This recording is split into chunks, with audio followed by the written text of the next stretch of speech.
conversation. Beautiful.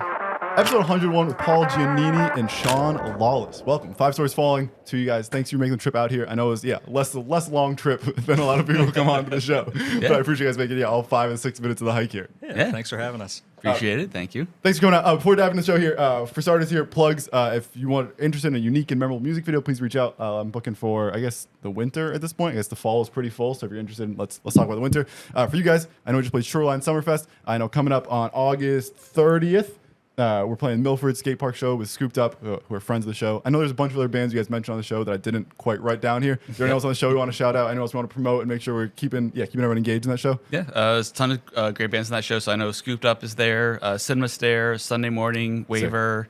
I think there's 10 bands total. So I'm Hell yes. Always Grounded, I think, is playing. It's impossible to name 10 people, and I regret putting you on the spot because, of course, you're going to forget someone, and that is always a bad look here. If it helps, I don't know any.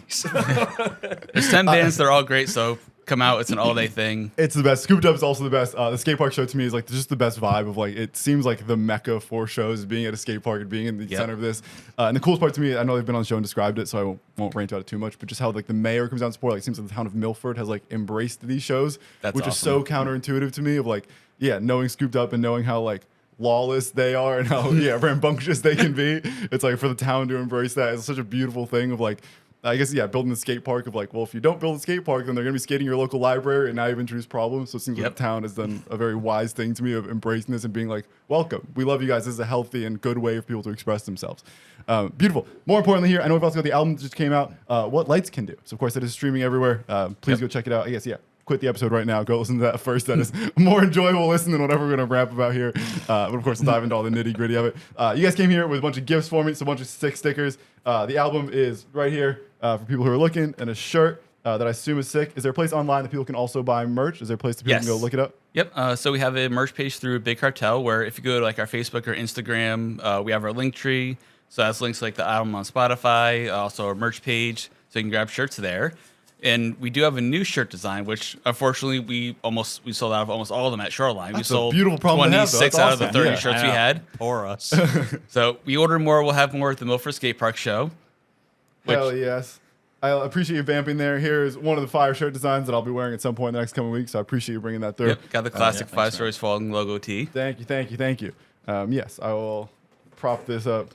That's my fancy Oprah Winfrey version of a promotional thing that will exist at some point in the clips. Yep. Awesome. Yes. Shoreline Summer Fest, dude. TJ is a great friend of the show, and I always have him on like before the fest just to be like, what changed from last year? What can we look forward to?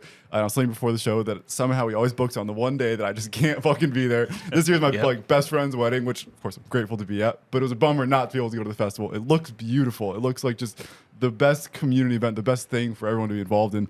What the fuck was like playing it? How did that day go for you guys? It was awesome. Just an amazing experience. Like everything about it was so much fun. Because I had gone previous years when I was at the Barracks. Having it at Armada this year, the layout of where everything was just made so much more sense. It flowed better. Yeah. They had the main stage in like Armada's main parking lot. The side stage was down the road a little bit, like not too far, but like far enough where they weren't clashing. Beautiful. You had like the whole main alley where you had like all the band merch, the vendors, and all that. Like the layout was so much better this year, and it was such a great experience. That's sick. I know he puts a lot of stress into like making sure that it progresses every year, so it's good to hear from you guys if like it worked. All the hard work paid off. It is better. Was your experience kind of similarly great here? Yeah, I haven't been to one of these yet, so this was my first time, and it was awesome, honestly. Oh yeah, I know. It always to me seems like the most beautiful community event, and I guess my parallel here is I was just my buddy is drum teching for Amity Affliction right now, which was a great thing to go, and he was able to give me free tickets and go see them at the fucking Mansfield Xfinity Center, or whatever the center is up there. And I feel like I hadn't been to like a festival style show in so long. And it was so nice to walk there and like you're outside in the sunshine, and, like seeing all these people who are like, our musical scene is defined by being an outcast. Like I feel like this is not a country show where everyone is a cool kid from school. This is like defined by being some kind of black sheep, and they show up and it turns out there's 100 other black sheeps there, or 1,000, whatever the number is. Yep. And it feels like this beautiful community event. And as I was like walking around there, I was like struck like how much I missed being at festivals and how much I missed being amongst my fellow black sheep. Was this kind of a similar fest for you guys? Was like the Shoreline Summer Fest a nice way to like connect with the community and really appreciate like, I just can't stress enough like how great it is that TJ was able to bring all this together. Did it feel like a similar camaraderie amongst the event? I think so. It was just an awesome way to for all these different bands to get their music out to people. Yeah. Because like myself, I admittedly don't listen to a lot of local stuff. I'm just kind of like old school rock. R.I.P. Ozzy. R.I.P. Yes. Had to throw that in there. Sorry. Please. But no, there were a lot of awesome bands there, and I know for us it was like even just like I think while I was at the tent, like a handful of people came up like, dude, your show was fucking sick. You know, like it was just cool for that experience, you know. Beautiful, yeah. Did anything go wrong in your set? Like, I think we like to talk about the amazing parts of this, and I think part of being on stage is that like things don't go to plan. Someone's click track doesn't play, some whatever guitar string breaks right before the set. As you guys are laughing, I'm be like, I struck a chord here. There's something. There's always something. Yeah, I didn't have anything major happen, but I didn't because I used one of those helixes, whatever, the pedal boards, and I couldn't tell that when I was doing my sound check for my monitor, my solo boost was on, so that I was like, oh shit, that shit's on. I turned it off, and I was like, I couldn't hear myself. I think my favorite part though was before one of our songs, part of the backing track, Paul put in a rant from South Park where the Loch Ness Monster, the tree fitty. It threw our drummer off. So he knew it was coming. He just couldn't stop laughing. He knew it was coming. Yeah, so that was funny. I think the crowd got a kick out of that too. Yeah. Hell yes. Why this rate for South Park? What's just because it was the funniest thing that was making you guys laugh? Was it thematically related to the song? Why this rate from South Park? Totally unrelated. Beautiful. Okay. So our drummer Chino and I, like, we've been friends for 25 years or 25 years. So and like it's always been an inside joke of the Loch Ness Monster from South Park and Tree Fitty, and like we were trying to think of ways like just put little clips in between songs to kind of kill any dead space, because the problem I had with Shoreline is being so bright, I couldn't see my tuner pedal. Interesting. So I couldn't tell if I was in tune. And on one of the songs, it was like second or third song in, I struck a chord really hard, and on the nut, the string actually jumped out from one side to the other. So I had to push it back, and it was not in tune. So I had to tune, and so bright I couldn't see. I was like, I'm just going to wing it and go by ear. And like, all right, close enough. That's a bizarre tech problem. That's a fascinating. I hadn't heard that before, and it completely makes sense. Yeah, our phones are hard to see in the bright daylight, and I guess in my brain somehow I would assume that these companies would have planned for this. Where you're not the first person to play guitar outside. Yep. But yeah, it's really bizarre because I think that was either the first or second time that happened to me. Interesting. I think it was the second. Like you think I would have learned after the first. I'm like, I should really look at these lights, but. Only smart people do that. Interesting. And I guess there's some nerdy version of like buying a little canopy for your pedal, but that just feels pathetic. That feels like the least the least metal thing you could ever do. It's just like shielded secrets. Like I was trying to push you the stage can't monitor in front of my pedal board just to. Is that enough shade? Can I see it?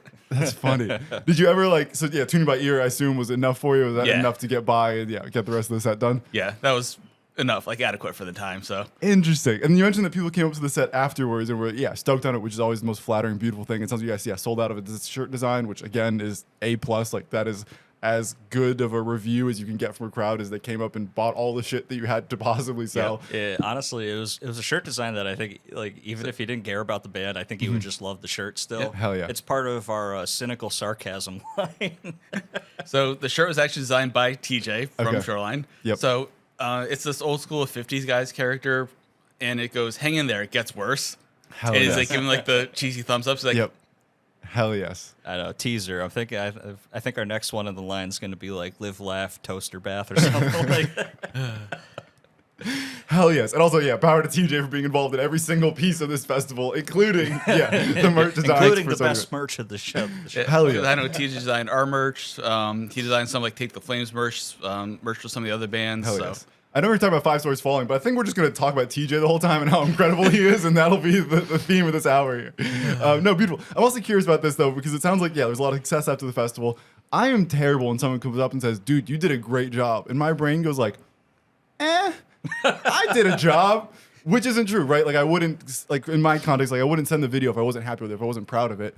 Yeah. But my brain is not wired in a way to be like, yeah, I fucking did it. My brain is wired in a way to be like, yeah, but there was this one piece of this that I didn't quite get right. When people come up to you guys after the festival and they're saying great job, like is your brain like, fuck yeah, we did it? Or is it kind of similar to my reaction of like, but I was a little out of tune. I couldn't see this. This wasn't quite right. Someone missed the part of coming in here. Like, what is that reaction? How do you handle the praise after the set? So, like, we're always our own, like, hardest critics. Like, especially our bass player, JoJo, he'll be like, oh, damn, I missed this one note in, like, this bridge. And it's like, no one noticed. Like, trust me, it was fine. Like, like we're always hard on ourselves about Yeah. like we always want to play as good as we can, but you also want to have like that same like energy and stage presence. So there's going to be a middle ground somewhere, and if people love and enjoy it, like I'm like, hell yeah, that's awesome. Like, come see us at our next show. So, Yes, which by the way is August 30th at Milford Skatepark. So please. But on the inside, we're all like, we could have been better. Interesting. What is one thing you could have done better? What is one thing that stands out from your set personally that you look back and go, fuck, that was a thing that I wish I did better? What is the part of the bridge you didn't play correctly? What stands out? I think in the song Only Time, which was I think our second song, like in one of the verses of the choruses, I did the wrong chord progression. I went down instead of up, and I was like correct myself super quickly. So like, wait, no, that's not right. All right, there it is. Interesting. Like, Yeah. Like a song I played a million times over the last 10, 15 years, like every once in a while you still get a brain fart on stage. Yes. Like you can't avoid that. Is that a mistake that you've made like previously, or is it just like, once in a while random things are going to go wrong? Yeah, once in a while a random thing just happens. Yeah. What are you? What like stands out as like one part from the set that you look back and go, fuck? I don't know. It's really weird. I definitely used to be a lot harder on myself than I am now. Yeah. And I think it's just come down to like, if you're having fun, the people are probably having fun too, and that's kind of what matters. I mean, for me, I was never a singer, so like I'm doing backing vocals in both of my bands while playing, and sometimes your wires get crossed, and you're just like, oh shit, what? Like, you lose where you are, or like you're trying not to look down, and then all of a sudden your hand shifts a little too far. Yep. That's usually it for me. I mean, we have a running gag that there's one of our songs that I've been writing a solo for because I don't want to play the record one for like a year and a half. Year and a half now. The band. Yeah, and so before the show, 2 years. Before the show, I was practicing it in like 2 different tunings other than the one that I was playing in, and I didn't get to practice in the right tuning, and I was like, fuck, I really hope I do not play in the wrong key, but it wound up working out. Hell yeah. I think it was like my best take, and the funny thing is it's almost like a knockoff of Crazy Train and the Power Rangers theme. That is one of the craziest hybrids I've ever heard of in my entire life. I sent it to a few people. They're like, oh, Crazy Train? Oh, I hear Thunderstruck. Oh, I hear whatever, Power Rangers. And I'm like, yeah, you're naming all of my fucking influences. Like, it makes perfect sense. That's crazy how that works out.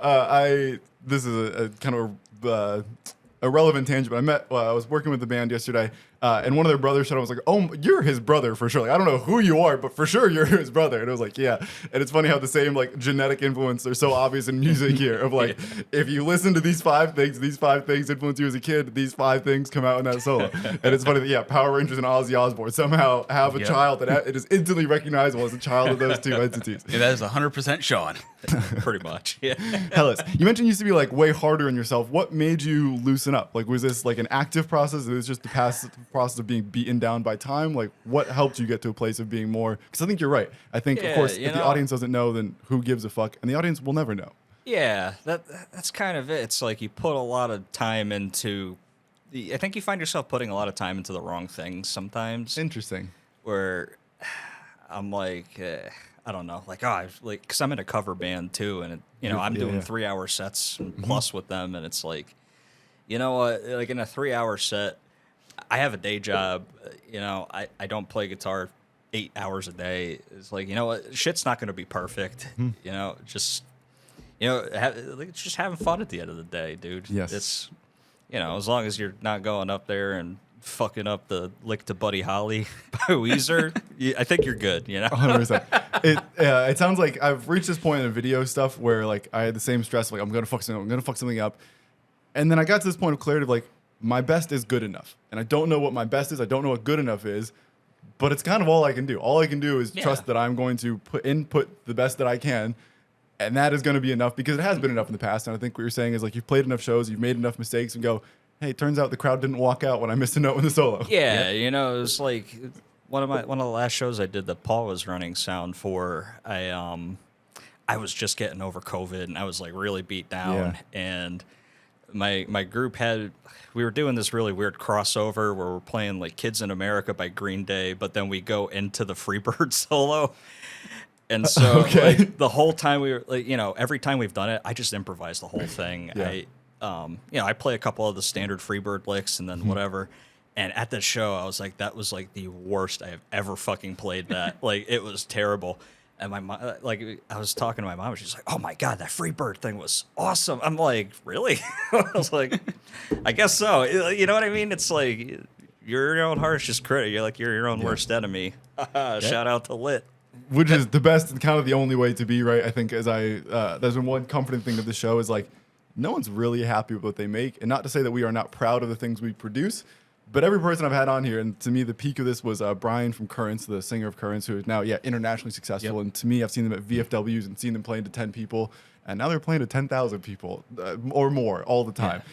And it was wild to hear him come on here and be like, I'm still kind of only getting there. And it was to me like, no, you're fucking, what are you talking about? Like, you're doing you are here. You're doing the thing. Yeah. And to him, it was like, there's still 10% that I just haven't quite felt like I've reached my potential. Yeah. And it was a beautiful, like, okay, so this is universal. This never goes away. This is just the state of being an artist and trying to be our own critic. Even with, like, our singer, Jimmy, over the years that he's been singing, years ago, he wasn't happy with his screaming voice. Mm-hmm. And at one point, actually wanted to, like, stop playing the band, like, because he wasn't happy with his performances. And over the years, he's gotten so much better. Even, like, our bass player, Jojo, like, because he was the last to join the band, like, he listens to our first EP from 10 years ago compared to what Jimmy is now, and he's like, dude, you're light years better than you were before. Like, stop being so hard on yourself. Like, you're good. Like, you can do it. And of course, that's the only way through, is right through the fire, so to speak. Like, there is no way to get better at this thing without fucking doing the thing, which means being vulnerable and sucking at times. And that sucked, and especially as a singer, where it's like, yeah, if he had a cold that day, if he had a long phone call that fucked up his voice, like, that translates to stage, and that doesn't translate to the guitars on stage. Your guitars are the same way that you left it when you put them in the case. Yeah. Hopefully, in theory, I guess maybe, a cold weather or some bullshit would fuck it up. But like, you're never going to be perfect, and with that in mind, that means there's always room to be better, so you can always keep going, keep putting more effort in, and you will get better. And that is the perfect segue here, Paul. I know you do like a lot of home recording here, and I assume this is recording for the band as well. And this is one thing that is fascinating about any kind of home recording, any band that is self-produced here, is like, there is this, to me, there's a beauty of a deadline of a music video. When I film a video, it is due in 2 weeks. It is due in 3 weeks. It is due yesterday, oftentimes in the nature of the music industry. But it is due at a point, and that means that I get to that day, and wherever I am at that day, the thing is done. Yep. And I hope that I've done it, and I will work overnight if I need to get it to the point where I am happy with. But at a certain point, it means that once I submit it in 2 months, when I go back and watch it and go, fuck, that green should have been a hair darker, sucks. I don't get that luxury. When you're self-produced, you do have that luxury. And that is, it seems to me like an infinite problem, and where you both get to craft the perfect thing, but you also don't get to move on to the next thing and find the next idea. You spend time polishing up this first idea. How do you guys manage that? Like, how do you find peace in this idea of you are always working on the first idea, and when do you know to move on to the second idea? Holding yourself accountable and giving yourself deadlines. You have to. Because so this album that came out in May of 2025, we started recording in February of 2018. Jesus. Yes. Okay. So 2 album cycles for most bands. 3 album cycle is the most common. Yeah. So the whole long story condensed is, so we started recording this album right after my wedding. Like, I went on my honeymoon with my wife, and our old guitar player at the time, Gino, who's now our drummer, like, came to my house, grabbed some stuff, and started doing like all the guitar scratch tracks and all that. And like over the years, so our old bass player Rob moved to Nashville. At one point, right before COVID, Gino joined the Navy and left us for about 5 years or so. But in that time, we re-recorded the whole album at least twice. We just weren't happy with the performances, weren't happy with like the tones. Interesting. Like, weren't happy with like some of the tempos for the songs. Like, we went back and forth of, okay, this part should be a little faster, or this part should be a little slower, just to kind of get the right energy. Like, if you speed up a song too much, it's not going to hit as hard as if it's the tempo it should be. Yeah. And one song, like Ready When You Are, we recorded the vocals 3 times before we finally got the right takes, and that song almost didn't make the record. Mm-hmm. And part of it was during that 5-year span of 2020 to when we actually finished it, our singer Jimmy got COVID 3 times. And it permanently messed up his voice, where now he doesn't have the same lung capacity as what he did 5 years ago. That, so I think the Defunct Radio podcast you guys did. So, like, the song... Shout out to TJ one more time. Yep. Like, the song Watch You Go, we have to play it a half step lower now because he can't sing that high anymore. Interesting. And even with, like, the mixing process took a little longer than we were expecting. This record should have been out a year and a half, 2 years ago. But we took our time. We wanted to make sure we got it right. But... on the recording side, after a certain point, we're like, we're done tweaking this. I can't do this anymore. It's done. Like, just push it out, move forward. Like, you can spend literally your whole life tweaking it, and it'll 100%. never be good enough. I'm curious how you balance it as a producer and as a member of the band. Where to me, I think my superpower here is that I get to join a new band every month, and so to some degree, I am removed from all the things, and I get to be like, no, this is how this thing should look. Yep. Period. But that's because I'm an outside source. And I think if I was on the inside of this thing, I would have a much different perspective of it. I'm curious as both a member of the band, as a producer, how do you balance those two roles that kind of seem at odds with each other, where you kind of need a producer to step in and be like, this song is fucking done.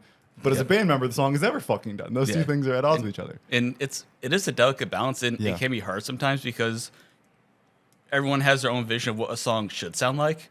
And you have, as the engineer and even producer, you have to like kind of balance, okay, this is what we can do. Like, everyone's going to have this crazy idea of, all these extra synths and backing tracks and all that, but it's like, we don't really need it to like convey the song, and it's not going to sound real. It's not going to sound like us if there's like all this extra stuff. So it's finding the right balance, and sometimes it can cause like friction between band members. If 100%, you want something to sound one way, someone else wants something to sound another way, there has to be one person that drives the ship forward, and unfortunately being stuck in the middle is usually me.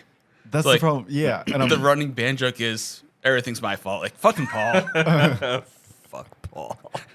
But it's hard to, like, everyone else calls me like the band dad, but it's like, it's hard because like we record everything like at my house, and actually I went to school for music production. That was my first undergrad degree. And so like first, yeah, that's a separate side story. Sure. My main job's a CPA for an international accounting firm. So from music industry and sound recording to CPA and everything in between. This is basically the same. Yeah, one same line of work here. And then Sean, I'm fascinated for you, like, having a producer in the band, again, is a beautiful gift, right? It saves you guys a bunch of money going to pay someone $100 an hour to go record the song. It means that you get these infinite revisions.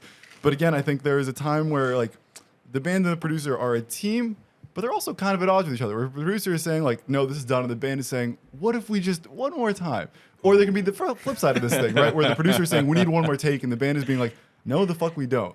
And I'm curious about, from your perspective, how does this role work out? How does this balance work out? So I came in late. I'm only, I basically did like a couple recordings after the fact. Yeah, well, you do like the solo on Partying. Yeah, solo on Partying, rhythm on Burning Amber. And then on Space Cadet, rhythms and also like that ambience in the outro. I think it was just that weird ambient thing that bleeds out in the outro. Okay. But, I mean, the actual recording process is pretty easy. I think we were just kind of making my parts up as we went, basically. But man, after the fact, shout out to Rico to dealing with me. I was I'm a pretty keen listener, so I just kind of, when we were going through seeing if we were happy with the mixes that Rico was doing for us, I had like 5 million comments every time. So it was, I'm just throwing ideas out there. Like, I promise I'm not going to get mad if you don't do any of this stuff. And that's always a balance here. Is like, you need to be firm in what you want, but you also need to be accommodating of sometimes there's certain things where I'm like, I think this really needs to change. And others like, it would kind of be cool if you did it this way, but if it's a big deal, don't worry about it. Is there one that stands out as the hill that you were like, I'm gonna die on this hill if the guitars are not louder in this verse of the song? Is there a part that stands out? You remember, Paul? There was one vocal harmony. Oh yeah. Oh, was it in Dancing in the Dark? It was that was the one where I was like I guess the phrasing of it bothered me. There was another one that had a harmony, though. I thought, was it Dancing in the Dark? I don't remember. There was one that did have the harmony. I don't know. That was a whole music, Beato discussion. So, there was just a couple small things like that. Where, like, a couple 1-200 small things. The music theory nerd comes out at you sometimes. Gotcha. You're like, it works, I swear, even though it sounds weird. Do you have a formal degree in music as well? Is that like your background? Okay, no. Just a deep passion underlying it all? Yeah, awesome. Pretty much. I know the other piece of this is that like this record, I believe, is kind of like a comeback record here, where I think the band has been together for about 15 years, what I think I heard you say from the Defunct Pirate Radio conversation. And so this was kind of like a comeback here. So I understand there was a hiatus at some point. where this thing kind of dropped into a lull. And I think if I'm paraphrasing what I think I heard from the record, and of course, please correct me if I'm wrong here, or from the interview, sorry, is that this band never it was not like we're breaking up today. It was that it just kind of slowed down and everyone kind of went their own ways. And at a certain point, someone was like, are we doing this or are we not? And it was not for a little bit. And then finally there was this comeback here. I'm curious here first about this this thing kind of grinding to a halt here. I think that's the natural human lives. And I think that's one part of local music or most music that we don't appreciate is we're not only guitarists. We're not only vocalists. We're not only drummers. I'm not only a video person. There is plenty of other life happening outside of this thing that unfortunately gets in the way for everyone at all times. When this thing kind of slows down, is this a funeral? Is it finally, is it a relief that this weight is off your plate? What is that first slowing down process like? So Sean wasn't with us when we first started slowing down. He joined us when we started coming back. But it started slowing down around 2019, 2020-ish. So we were in the process of recording. Things weren't really going how we wanted it. We were getting frustrated with the process. Our old bass player at the time moved to Nashville, but he's actually on the record. He recorded all his parts remotely and sent them to us, which was some stems, that was a lot of fun. Yep. But so he moved away.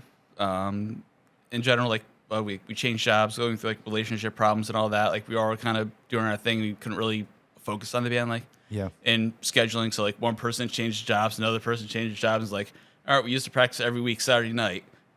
All right, so Chino's now working third shift, so that means most weekday nights he couldn't do, or no, he was second shift at the time.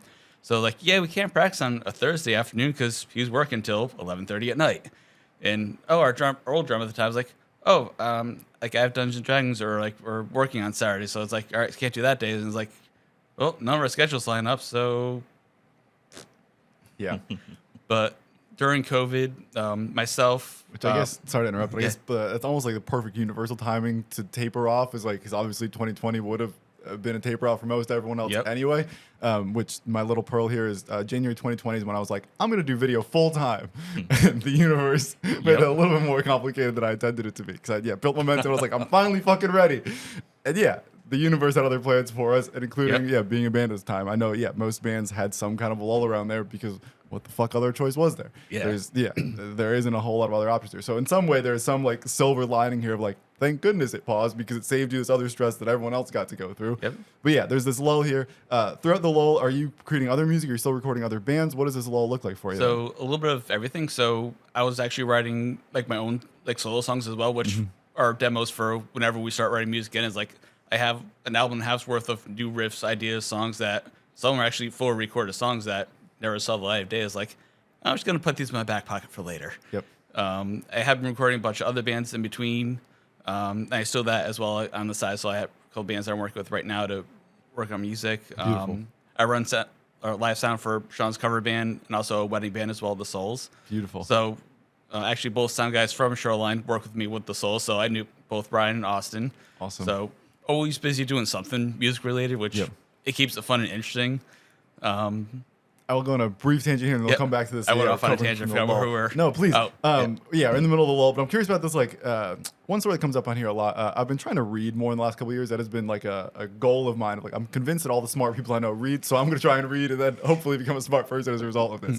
And one book I read was called Outliers, and it's just about a bunch of different people who have done a bunch of exceptional things. One chapter here is about the Beatles, and one thing they talk about with the Beatles is that before they came to the U.S. and ever made it to the U.S., they played hundreds of hours of bar shows in the U.K., and they were just playing from 9 p.m. to 3 a.m., just these insane marathon sets. That meant when they came here, they were so comfortable on stage with each other, with the musical process, that they were kind of primed and ready. And whenever I hear you guys talk about being in the cover band, and of course doing sound with the cover band, means you're kind of accumulating your own version of this 10,000 hours here. Does that feel like it translates here, where certainly being in a wedding band or cover band is not quite what we're doing in Five Stories Falling? Yep. But stage time is universal. The musical process is universal. Negotiating with sound guys and venue people and all these miscellaneous people you have to interact with to be in a band is very universal. Does this unrelated skill set translate and become a very related and supportive skill set? I definitely agree. So I've been playing in bands for 25 years now. Awesome. I started playing drums in when I was 7th or 8th grade, bands back then, guitar and bass very shortly after. And just 25 years being local, original bands, playing all different venues, dealing with different people, the networking, and even my other degrees in business as well. So just trying to be professional, dealing with venues, We might just want to like list the fields you don't have a degree in at this point. But 3 degrees, so business, music, and accounting. Beautiful. Okay. So, Sorry. but they all kind of connect of like, okay, you're trying to be in a band, you're trying to book shows, sell merch. Like, you need to make sure you don't screw yourself by signing shady deals, lose money, like investing all this in merch, then you can't sell it. So it's kind of knowing how to just manage your finances as a band and try and get the most out of it. So like, it all ties together, but just in the experience of playing shows, like, one, don't be so hard on yourself, which we've been talking about this entire show. Always try your best, be professional, like with other bands, like try and network. Like, I don't know. There's some story here that I need to hear. Yeah. I shouldn't say anything. But like, so the best part of the show is always after the show when I can come back Paul, and be like, I think Paul knows what I'm talking about. Bleachers.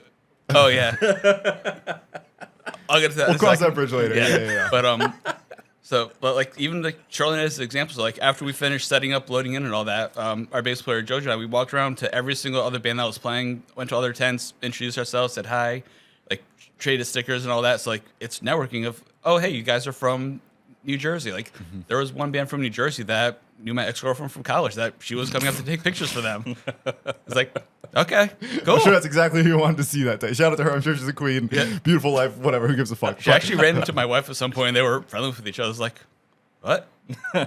Okay. Goodbye. Just remember I'm what just gonna they walk say. away.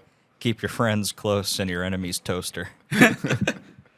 I want to mine that story, but it's such a tangent that I will let the piece be. And it's not quite my business anyway. But that is, But going back to Bleachers, that was last summer, right?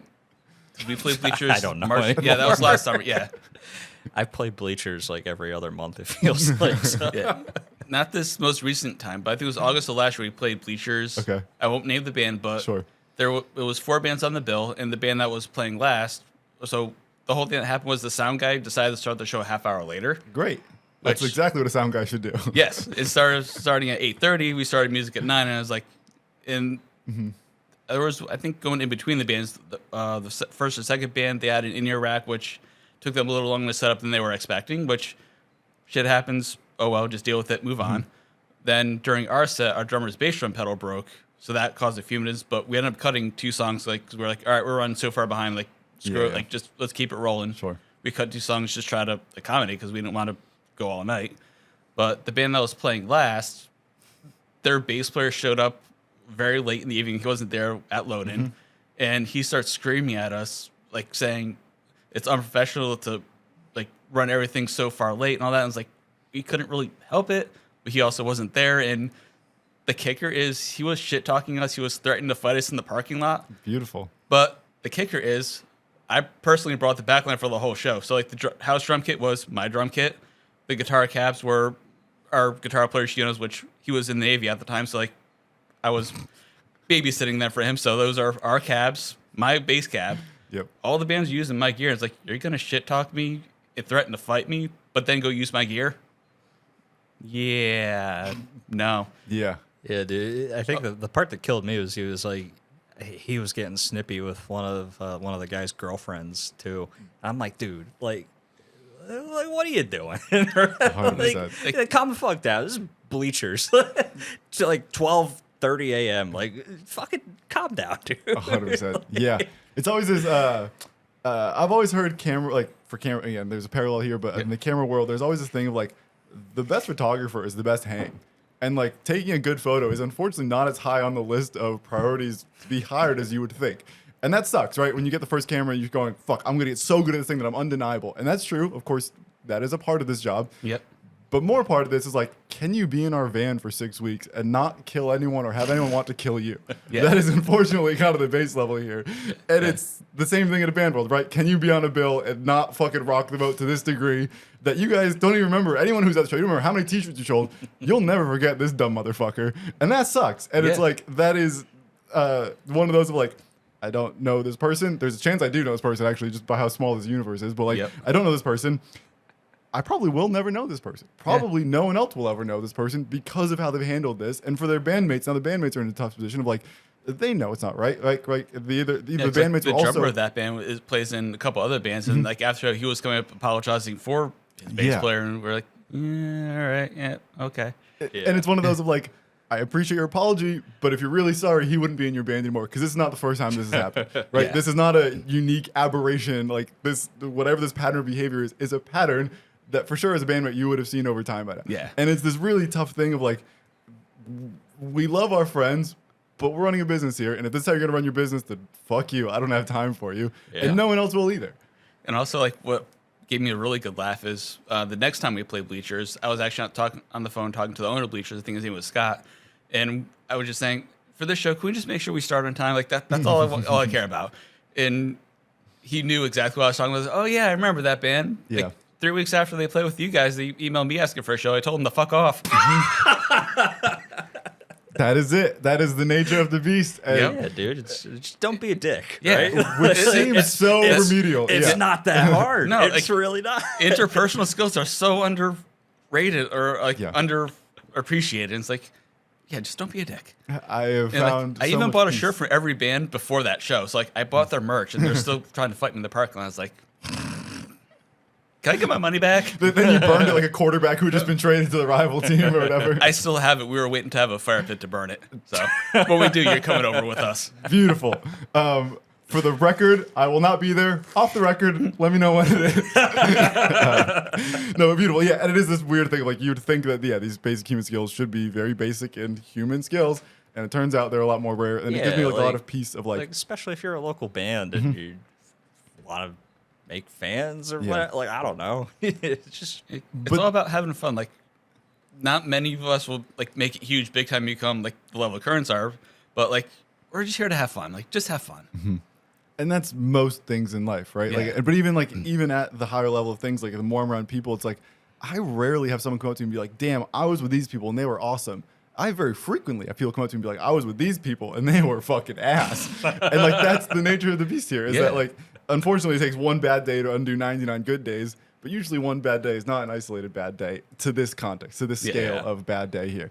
And it's given me a lot of peace in my own life of like, I would like to make every music video of the Mona Lisa or whatever the musical equivalent of the Mona Lisa is, right? Like I show up to every set being like, I'm determined, I'm resolved to make this thing unbelievable. And I hope that to be true. To some degree, I can't control it. To some degree, the quality of our creative ideas is not really our own problem. To some degree, that is some like flow going through us, and I hope that I can continue to output it, and as I make more things, they will get better over time. But I'm kind of in the passenger seat to how good this idea is. I know I can be polite. I know I can be on time. I know I can communicate well. I know I can be receptive when things don't go well, which is the entire music industry. Yeah, those are all the things that within your control. And I found so much peace of like, I don't know if I can make the best thing of all time. I know I can do all the other skills, hopefully exceedingly well. And that's almost more important than doing the actual artistic part well, which is so counterintuitive and counterproductive. Yeah, it's a balance of both because like you have to be easy to work with. Like even as like an engineer producer, like you want to work with as many bands or good bands as possible, but you also have to deliver products. But they're not going to want to work with you if you're a total douche. 100%. This all came as a beautiful tangent back. So we were in the middle of our hiatus here. And so I know there's a conversation about coming back here. I'm fascinated mostly about like the isolated moment of the comeback. Where my assumption, Paul, I think I heard you say on either Equilibrium, was I think the other name of the show that you guys are on? Yep. Or Define. I don't remember which one of the two that I heard it on. But you mentioned that someone kind of came to you and was like, "So are we doing this?" And you were like, "Actually, I think we are." What is this like isolated moment here? And then where does Sean get looped into this puzzle? So our singer Jimmy and I were talking just when we were kind of on Hiatus, not really doing anything. Like we had this record that like it was like almost half done. Like we'd started it, and we're like, Jimmy was like, "Are we gonna do this or not?" And like, cause like we were all kind of all over the place doing our different things, and it's like, "Are we gonna do this or not?" And if we are, we need to actually legitimately focus and do it. Yeah. And that's when we decided, yes, we were. So at that point, Why? a lot of it is like we had put so much time and effort to get that far. Yeah. Because our first EP came out in 2014, and by the time, again, that was self-produced. So by the time that came out, we already had like 3 or 4 new songs which are on this album that were written and we were playing live back then. Some of the songs like on this album go back 10, 15 years from previous bands and projects, and that didn't make the cut for the first EP, which like the song We Attract the Wolves, that's one of our most popular songs live, didn't make the first EP because Jimmy couldn't scream as well back then. But now every show we play, it has to be our last song. Like there's no discussion. But at the time, like when we started to get back together, like we put so much time and effort to get that far. We didn't want to just throw it away. Cause like we believed in the songs. Like there was a lot of passion in them. It's like, all right, let's finish this. Yep. And before we even started recording, because at that point we just started everything from scratch. Like we scrapped all the stuff we had. We practiced, just me, Jimmy, and Andrew, like our old drummer. Like we practiced all the songs to a click for like 6 months before we even started recording. It's like, all right, we're gonna do this right. We're gonna do like full pre-production, like map out everything we want to do, all our parts, all our like changes, all the ambient stuff or key parts. And we just did that like 6 months, just drilled the songs. Like, all right, we're good. We're gonna start recording. And so we started recording. So some of the guitar parts from our old guitar player, Chino, we had his original scratch track demos. And at the time, Sean wasn't with us yet. So on almost all the songs, I'm playing my parts as well as Chino's parts. And he does some crazy leads and these weird chords. And like, I was like, what the fuck is he doing? I was taking his original guitar demos, putting them into Melodyne just to see what notes he was playing on certain chords. Like, what? How's he doing that? And then, so like towards the end of the recording process, Sean got looped in because he was actually one of my wife's friends from college, and we've known each other for like 10 years. We were like, oh yeah, Sean, I think Sean plays guitar. And then he just kind of showed up and been here ever since. Pretty much. Yeah, I think it was like some like New Year's party. You came over, like we were just jamming out in my basement. Like me, one of my friends, Dan, Sean, a couple other people, and like, Sean plays guitar.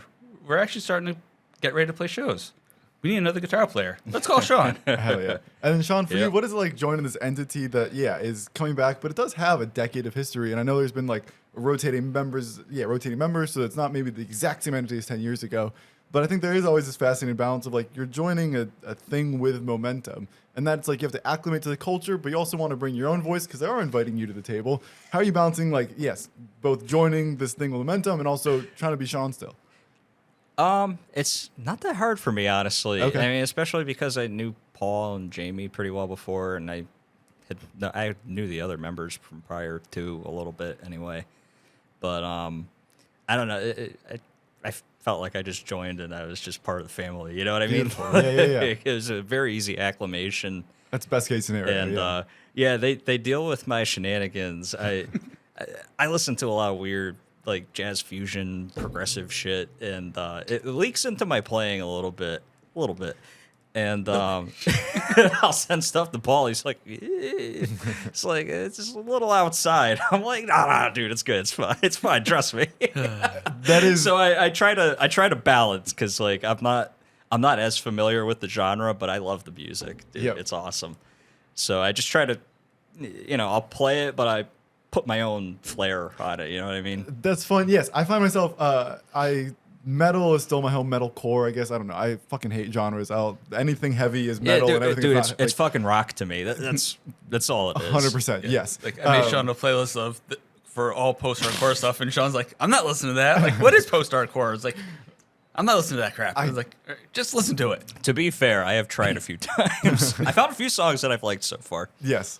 So we're making progress. But I guess, secondary to this of like, yes, most of my music is in that universe, and whatever fucking genre term you want to use, it's somewhere in that universe. Yep. A lot of what I listen to now is rap, and it's like shitty, like SoundCloud drill rap. Like I've been listening to all UK rap lately, and it's like I don't know why it's become my thing, but that is what a lot of what I consume. And it's almost created like or in the past, it almost created like an identity crisis of like, this is not the world I want to create in, but it is what I like consuming right now. And I think some of this, like as metal became my job, it was like I can't listen to this from 9 to 5 editing this song and then for all evening also listen to it on the drive. Like I need some new flavor. I need just something else in my brain that is not this. And then it was kind of this weird thing of like I almost feel like a mutt between these two worlds that are like, there is some overlap here between, I think rap and metal are both like outcast cultures by nature. Yes, there is 100% some ties here. But it was also to me of like, hey, this is my own blend. And my job here as a creative person is to find the 10 things that I like and blend them into one. And that's where a new idea comes from, right? If I'm just like looking at the metal video and going, how do I make the next bullet for my Valentine video or whoever the fuck, I'm just imitating them. And that's not an authentic way to create. My authentic way to create is going, I like Suicide Boys and I like Lorna Shore. where the fuck do these two worlds meet and how do I make this thing by?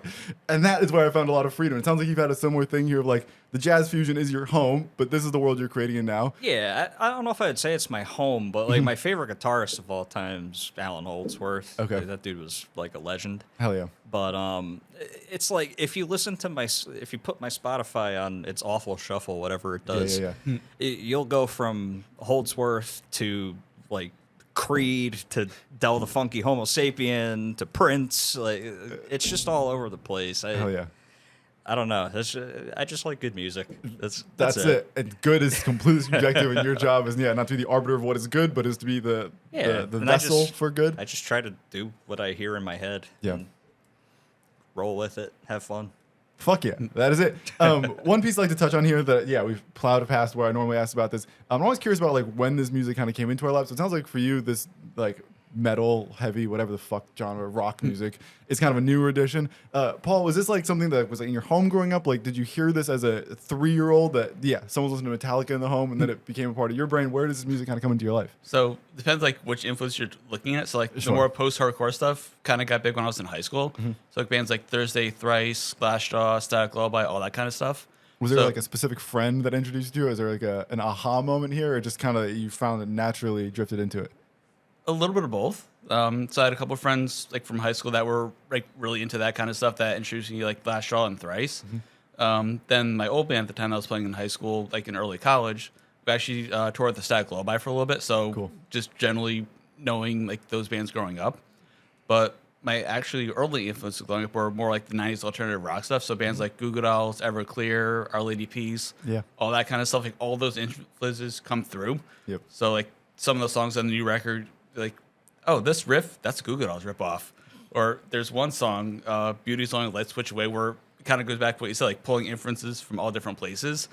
Like there's one like part of the bridge that sounds like a Mudvayne ripoff, like that 5/4 time signature kind of groove.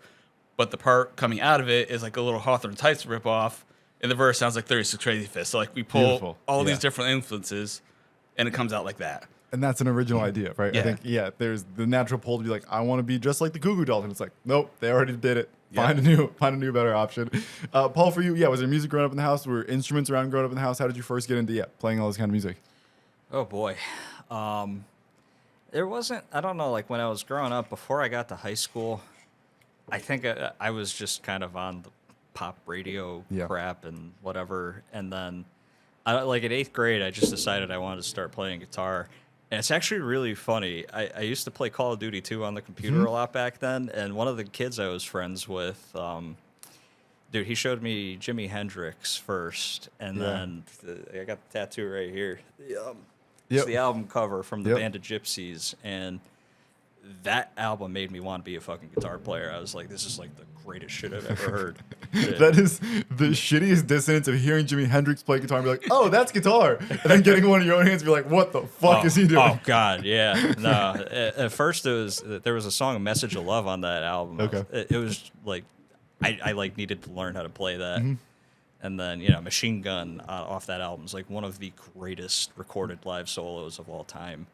There's magic going on there. My Oh, go ahead.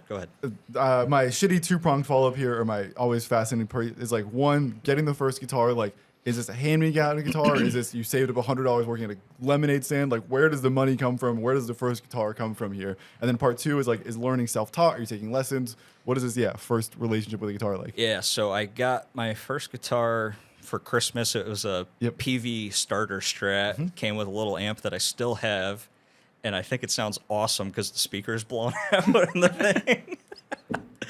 It's a fun amp. And then, so at first I started taking lessons with this guy, Bob Shea, downtown Milford. He was awesome. I went to him for a little bit, and kind of moving on, when I actually went to my first real concert in high school, and I went to Van Halen with my mom at Mohegan Sun. And shout out, Mom. Like Hell yeah. Hell yeah. Shout out, Mom. And that was awesome. My mom was my concert buddy forever. That's beautiful. Still is. Hell yeah. But we saw Van Halen, then we saw like Chickenfoot and Peter Frampton, and Peter Frampton's still one of the greatest performers I've seen live. It's a different show every time, even if he plays the same songs. It's awesome. And eventually, I think I stopped guitar lessons for a little bit, and then I wound up switching over to someone my uncle recommended. His name's Jim Clark. Still doing lessons down in Milford. I don't give a shit what level of guitar you are. If you want to be better, you go to this guy. He is so fucking good. He's he's one of my main influences too. That's awesome. Every time you're playing by yourself, you're like, yeah, I'm getting good. Then you go play with Jim, and you're like, Jesus Christ, I suck. It's like, this dude is so good. But yeah, no, me and him have become really good friends over the years. That's awesome. And yeah, dude, oh man, he showed me a lot of music. I kind of just stumbled on a bunch of stuff myself, and yeah. There we go. I don't even remember what the question was, but we're going. Fuck the question. Who We're on a gives fuck? podcast. We've got Liquid Death. It's legit. That's all we could ever need. That's all we need. And then Paul, it sounded like, was drums your first instruments? I heard you talk about that like in the past. Was that where you first were introduced to playing music? Close. So okay. That like very early on. So my father and his three brothers were all the drummers. So that was always in the house growing up. Okay. I'm interrupting here. The fucking your father and his three brothers, so there's 4 kids at least. I don't know if there's more. There was a sister. So my video was one of 5 kids. I'm going immediately to like when they were all 8 years old, they're all learning to play drums at the same time. It's like being an adult having 4 children learning how to play drums at once. Sounds like the craziest nightmare to live in of all time here. My father and his oldest brother are 16 years apart. Okay. And my grandfather, my dad's the torture side, was extended, is what you're saying. Yeah, it was very drawn out timeline. My grandfather on my dad's side died when my dad was less than a year old. So that's too bad. Yeah. But so it was just my grandma.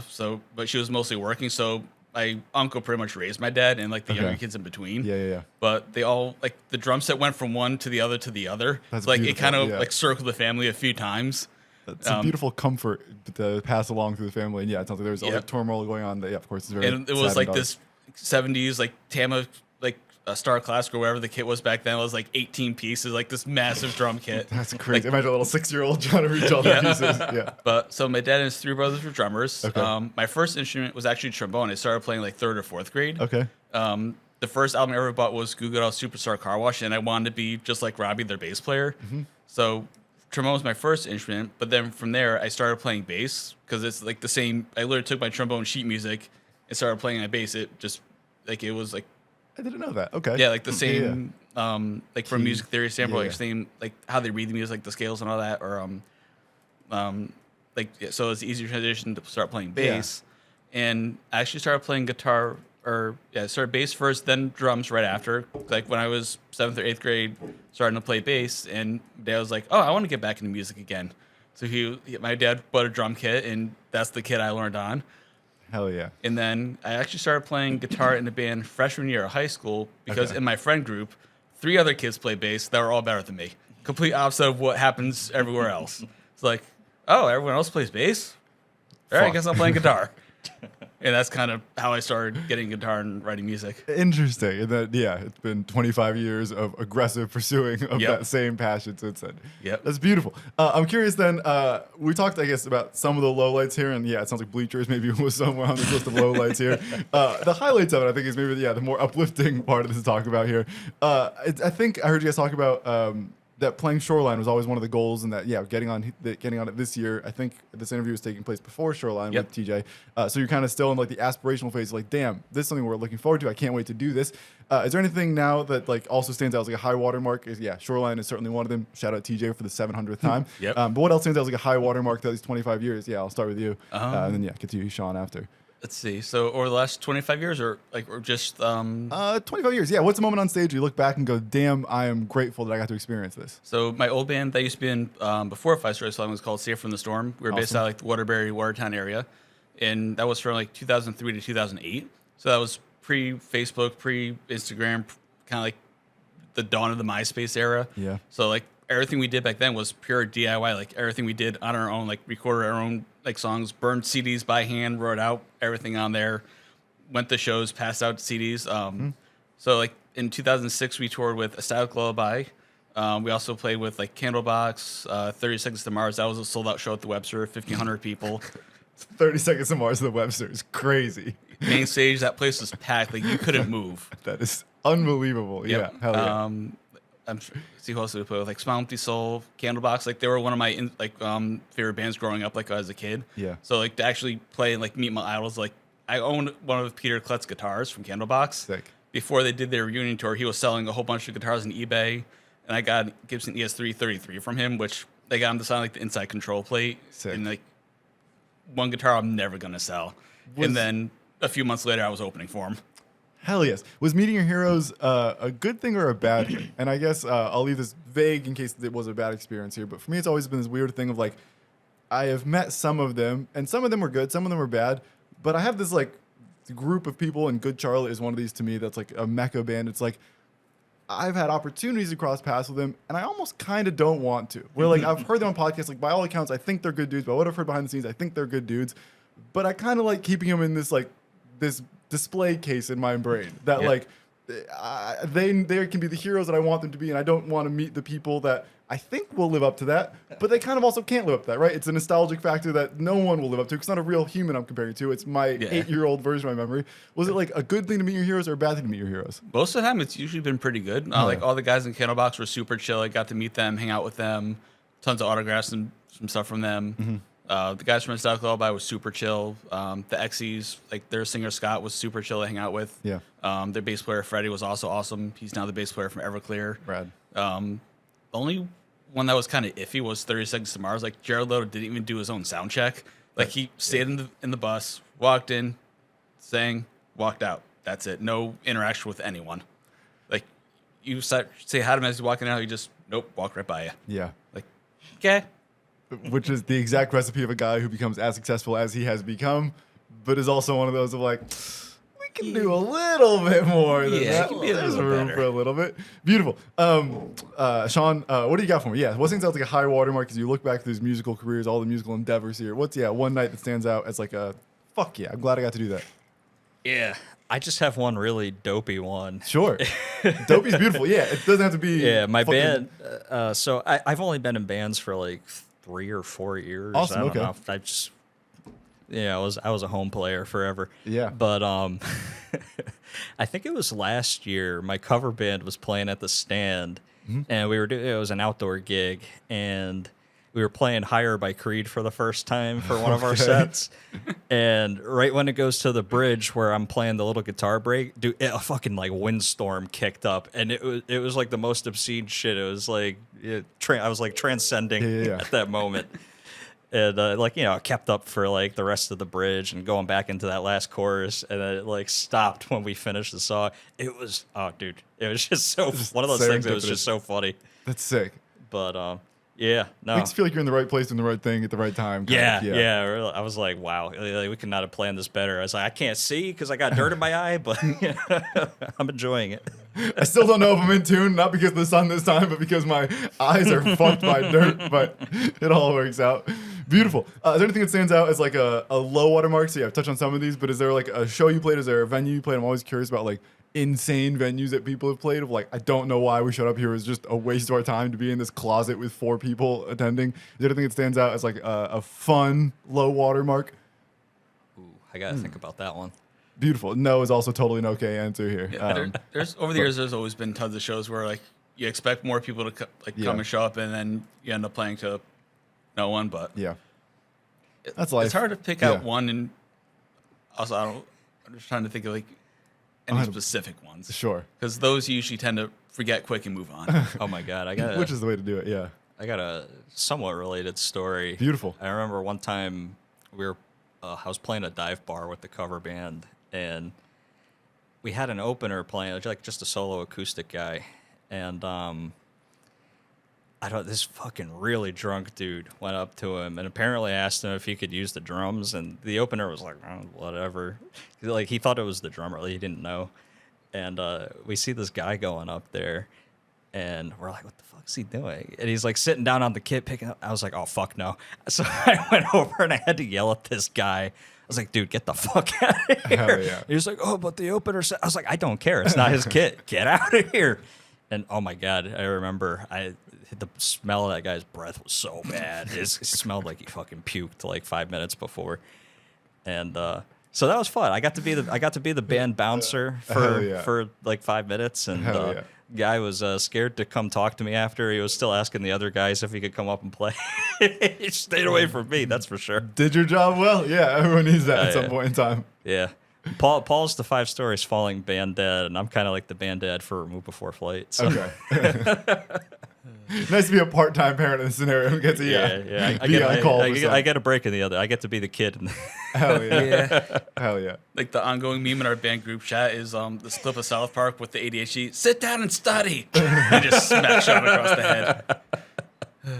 Yeah, that's pretty much me. Yeah. We need it. Yeah. Every band needs it. Every band needs, someone to keep people in line, and some people just happy to be in line and happy to, execute the plan rather than, I think, I see a common thing of everyone wants to be the leader, and it's like, you can't have 5 leaders. That's just not how this thing works. You can't pull this ship in that many directions and expect it to progress anywhere. It's just going to be stuck in place forever. And that seems like, I think I've kind of gained this weird thing of like, I've never been in a band. I don't have that firsthand experience. So at this point in my life, I'm kind of grateful not to. It sounds like it's just a lot of work, and I'm kind of happy. And the role I've carved out for myself. The flip side here is like, I feel like I've gotten to be a part of so many camps for a month at a time as a part of video projects that I go, okay, here's how a band probably should work. And one of the ways that it cannot work is when all 5 people go, I'm the fucking guy, my way or the highway. And it's like, at least having those experiences with so many different bands, you're kind of like, all right, this is the baseline of what's normal. This is what's outside of normal. And it's like, this band, it seems kind of toxic. I might not want to continue with them. 100%. So, like, the experiences kind of guide you forward. 100%. Yeah. And I'm sure being a producer also puts you in, and being a sound guy, and being in the cover band as well, kind of puts you in this world more where you get more of the experiences here because you accumulate more of this experience, more of these data points to then be like, okay, what should 5 Stories Falling be? How does this thing work? What does this thing look like when it goes well? What are the signs that this thing is not going well? And how do we steer clear of these traps that we've seen everyone else fall into? Yeah, learn from other people's mistakes from your experiences. 100%. Yeah, we'll all make plenty of our own, but other people will make them way faster than we will at times. So we can, benefit from that. Beautiful. We've successfully made it to our hour here. I got a couple last guys, quick questions here. One of them is, we mentioned Shoreline is like, was the aspirational goal. What's the goal now? What's one that you look forward to and you go, damn, is it a show you want to play? Is it another album to release where, it took 7 years to put this one out? Is it putting another one out in 3 years or something that feels a little bit more modest here? What's like the next goal looking forward for the band? So definitely not another full-length album. Next one's going to be EP, whatever it is. Yep.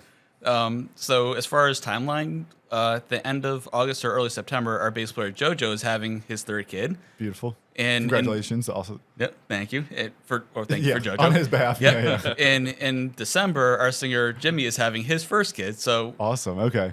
In that time between, we actually want to re-record our first EP and swap out a couple of songs, cut a couple of songs to add a new old B-side. So we're probably going to be working on that during the winter because over the years, lineup changes. Yeah. And also technology changes. Like we can record this on our own a lot better and make it sound a lot better. So we're coming working on that in the winter. Also in that time, writing new music. I have a whole bunch of ideas. I know Sean has some ideas in the hopper. And also we're excited to write as a 5-piece, so everyone kind of contributing their own inputs and ideas instead of some of the songs that were like, oh, someone wrote the whole song, brought it to the band, we kind of massage it from there. Here we're writing everything from the ground up as a 5-piece, which is going to be a lot of fun. Yep. And then just trying to get bigger, better shows, get in front of more people. Beautiful. Yep. I also like to touch base on things we're currently learning. So the show, is from everyone, coming from the learning something from everyone. And I think part of my goal here was like, I think when I came into this universe, I would approach bands and be like, you're finished products. You have mastered the guitar, you have mastered recording, you've done these things. And it's like, that's not true for anyone. I don't think I've talked to a single person who's like, I fucking figured it out. And even if they say that publicly, and of course there are certainly people who want to put on that bravado, it's like when you get them behind the scenes with a drink or two in the system, they go, I'm actually really nervous about this thing and my ability to do this thing. And I found a lot of comfort in being like, everyone is still learning something. There's something we are all still working on. What is something you guys are working on, like musically, whether that is a certain scale you want to learn in the production, if there's a compressor you're trying to learn, like what is a thing that you are on YouTube at night at some point being like, how the fuck do I do this thing? What is something that jumps out at you that you're still learning? I don't know. For me, as an engineer, just mixing in general. So like I have a lot of friends that are engineers, like Chris from Take the Flame. We hang out fairly often. Like he's always showing me like songs he's working on, like unreleased Take the Flame stuff. And like they talk about like mixes because like he wanted to like play around with like some of like our sessions. Like I sent him 1 or 2 songs, be like, here, play around with this. Like do like a rough mix, see what you can do. So like we like send mixes back and forth. Awesome. Production in general, like I love going to local shows for other bands, just like seeing what they're doing for like a stage show. Like like songwriting styles, like what works, doesn't work for like stage setups, like band merch, all that kind of stuff. So just kind of soaking everything in that all the other local bands are doing and trying to make it your own, but like just seeing what works, what doesn't work, and just trying to make it better. Hell yeah. Yeah, I think that is a valuable data point here, and it is about going out and seeing other people and learning from what other people are doing, because there's some beauty of isolation here of like, what would I be if I didn't go to see other shit? That's not quite where influences come from, and there's something beautiful and isolationist about it, but I don't know if it's a realistic way to grow. So I think that going out and collecting the data points is the way. Yeah, 'cause like doing it all yourself, it's like this is 100% me, but at the same point, it's like your band is a 5-piece, so everyone has to put their input in, and like I enjoy seeing like what other people are doing, because like we're all like being in a band, you're not playing just for yourself, like you're playing shows with other bands, other people. Yeah. So it's like what responds well, what do other people like, and kind of seeing how you can not necessarily put yourself what the other people want, but take parts of it and make it your own. There is some synergy here between like collaboration and competition. Like you're not competing with other bands, but you are hoping to gain some influence and use what they're doing well to make yourself better, which on some level is competitive, but it's from a collaborative point of view. And it's this fascinating thing of like competition we've been taught is bad in music. I don't know if that's totally true. And so it is this way of like collaborating in a way of competing with them. And not that we're trying to do you better than you can do yourself, but there is some sense of like, what are you doing well and how do I bring that into my own life? And I think that's been kind of the foundation of this whole show is like, as I'm working on music videos, I go, it turns out everyone else has the exact same problems that I run into, and your guys in the context of a guitar, of a band, of it's audio console, but it's all the same shit that I'm running to with my camera and my PC and my fucking Premiere Pro file, the same as your Logic file, and it's different in the colors that are on the screen, but the experience of it is pretty universal here. Yeah. Sean, what are you learning? What are you still working on? Oh boy, everything. Trying to learn all of our songs. What's on the cutting edge of it? Yeah. I have to learn so many songs. Sure. Yeah, between the cover band, it's like I think I need like 7 songs for my show next Saturday. Sounds fun. I'm still supposed to learn another song for us still. How are you learning songs? Is it tabs? Is it watching recordings? Is it listening to recordings? What's the meta for learning songs? It depends. I mean, all the 5 Stories stuff I've learned by ear. Mm-hmm. Some depending on the cover songs, if I'm just trying to like go through it quick, I'll like just look up a tab super fast, and I'm like, all right, I'm good. Mm-hmm. Although I do a lot by ear typically, but it depends. If it's like a song I know really well, I could probably almost just play it from memory. But it's like they're trying to get me to learn some Thursday song, and I'm like struggling to listen to it.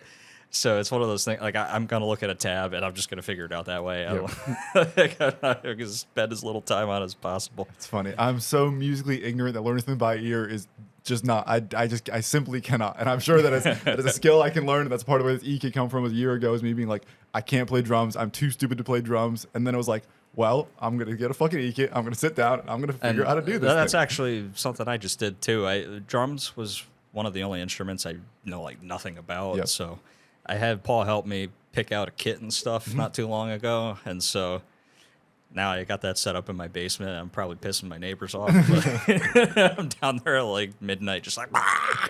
Hey, at least it's only one person learning a kit and not 16 years of a progressive child learning a kit through all the years.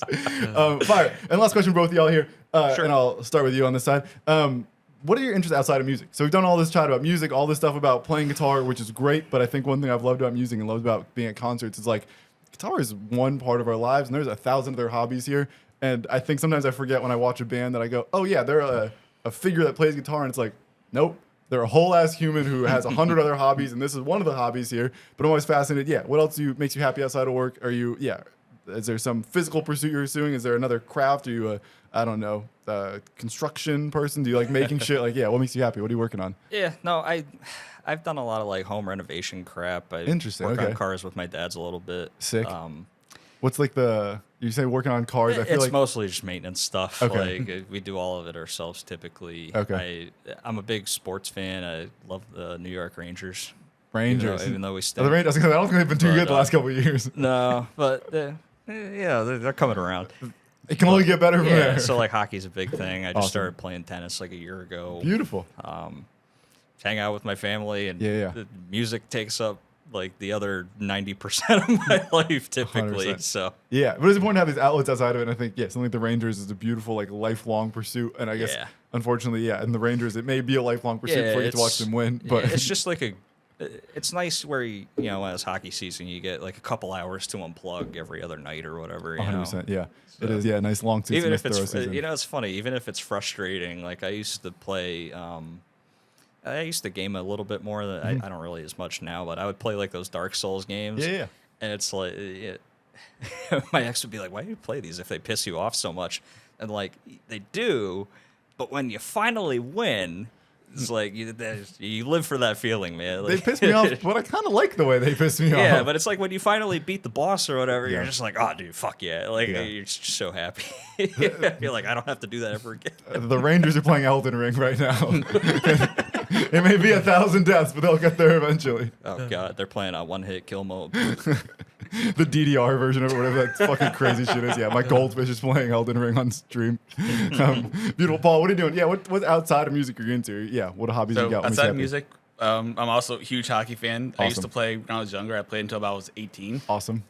That's part of why I got more into music was I broke so many bones playing hockey. Like by the time I was 18, I had 3 concussions, broke most of my fingers, my toes, and all of that. Broke my nose like 3 times. Yeah.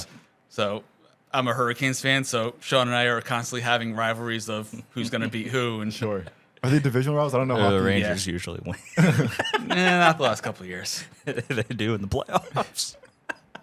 The Rangers have to make the playoffs first. Hey, they only missed 1 year.